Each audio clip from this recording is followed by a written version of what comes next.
The German initiative to strengthen the air defense system in Ukraine has already received support from several European countries. Germany is negotiating with Denmark and the Netherlands. It is known that Amsterdam will send 150 million euros in support of the German initiative. The Dutch Ministry of Defense will also purchase short-range air defense systems with 60 million euros to combat drones. We're doing a lot, but I think what we can focus on even more is speeding up the deliveries. So on the Czech initiative, we're part of it, the Estonian initiative, we're part of it, the immediate action initiative of the Germans.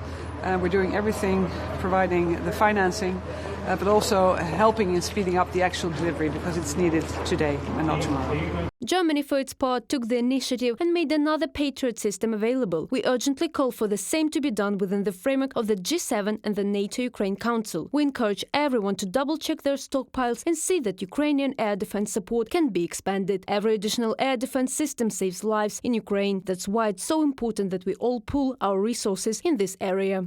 Norway is also ready to help strengthen the defense of the Ukrainian sky. After a meeting with Ursula von der Leyen and Olaf Scholz, the country's prime minister announced support for the German initiative. According to Jonas Gahr's story, manufacturing new air defense systems will require a lot of money and time. Therefore, supplies will most likely be from their own stocks. We have very little time for delays, so Norway will be involved in the financing. There are several other countries that contribute to that because there are anti-aircraft defenses that can get into Ukraine quite quickly, and they have been working on that intensively in the last few days and weeks. Every morning the news reports about Russian missiles and drones that have hit civilian buildings, power plants and killed a lot of people. It is expensive, but preserving peace and freedom costs money. Those who pay the highest price are Ukraine and Ukrainians.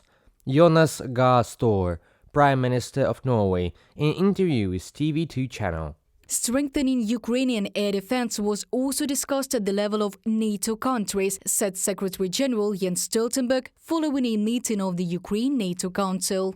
NATO defense ministers have agreed to step up and provide further military support, including more air defense. NATO has mapped out existing capabilities across the alliance, and there are systems that can be made available to Ukraine. So expect new announcements on air defense capabilities for Ukraine soon. In addition to Patriots, there are other weapons that allies can provide, including SAM-Ts. In addition to the supply of air defense systems, other needs of the Ukrainian army are on the agenda, said Jens Stoltenberg. According to the Secretary General of the Alliance, a number of NATO member countries have announced their readiness to supply Kiev with 155 caliber artillery shells, drones and high-precision long-range weapons. Details of new supplies will be announced by the governments later. Reported by Diana Kolesnik, Larisa Zubenko, UATV News.